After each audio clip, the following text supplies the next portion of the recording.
పూర్వము దక్షయజ్ఞ విధ్వంసానంతరం సతీయోగాన్ని భరించలేని పరమశివుడు మనశ్శాంతి కొరకు త్రికూటాది యందు తపస్సు చేసుకుంటుండేది. దాన్ని కోటప్ప కొండ అని కూడా అంటారు.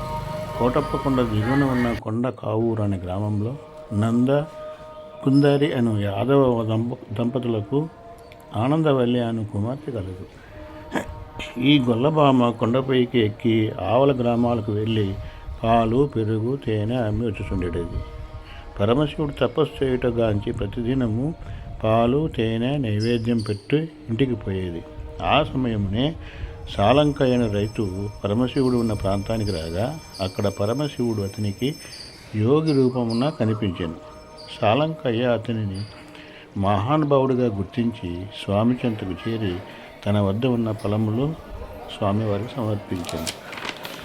అలా ప్రతిదినము స్వామి దర్శించి నిత్యము సమర్పించుచుండేది. ఒకరోజు గొల్లబామ స్వామివారిని పాలను తీసుకుని వస్తున్న మార్గమధ్యమున పాలకుండను కిందికి దించి సేద తీర్చుకొనుచుండగా ఒక కాకి వచ్చి ఆ పాలకుండపై వాలగా పాలన్నీ ఒలిగిపోయినవి. అంతటా గొల్లబామ కోపగించి ఈ కొండ ప్రాంతమునకు కాకులు అన్నవి ఉండకూడదని శపించినది. అది మొదలు నేటికి ఈ ప్రాంతమునందు కాకులు కనిపించవు. ఒకరోజు సాలంకయ్య పరమశివుని వద్దకు వచ్చి, స్వామి, ఈరోజు మా ఇంటికి వచ్చి మా ఆతిథ్యం స్వీకరించమని వేడుకొనగా అటులనే వచ్చేదనని నువ్వు ఇంటికి వెళ్ళు అని చెప్పగా సాలంకాయ మిగులు సంతోషముతో తన ఇంటికి వెళ్ళను. గొల్లబామ తన వివాహమై గర్భవతి అయినను శివుని సేవించుట మానలేదు. నిండు గర్భవతి అయిన పిదప కొండపైకి ఎక్కలేక, తండ్రి, ఈ గర్భంతో కొండ ఎక్కలేకపోతున్నాను, నీవే క్రిందికి రమ్మని వేడుకొనేను. అంతటా శివుడు గొల్లబామ మొర ఆలకించి, అమ్మ, నీ కోరిక మేరకు నేను కిందకు వచ్చేదని చెప్పాను. అయితే నీవు నన్ను వెనకకు వచ్చినప్పుడు వెనక చూడకూడదు, నువ్వు వెనకకు తిరిగి చూడరాదు అని చెప్పి ఆమె వెనక బయలుదేరినాడు.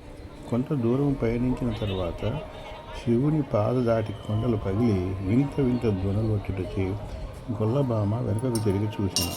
అంతట్లో శివుడు లింగరూపం దాల్చి అక్కడనే నిలిచిపోయింది. గొల్లబామ కూడా శిలగా మారిపోయింది.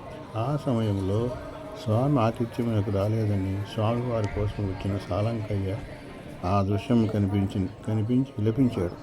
సాలంకయ్య నీవు చింతించవలదు అని కోటి ప్రభులు ఎప్పుడైతే కొండ దిగువన వచ్చునో ఆ సమయంలో నేను క్రిందికి దిగి వచ్చునని సాలంకయ్యను శివలింగం నుండి వాక్కు వినిపించాను.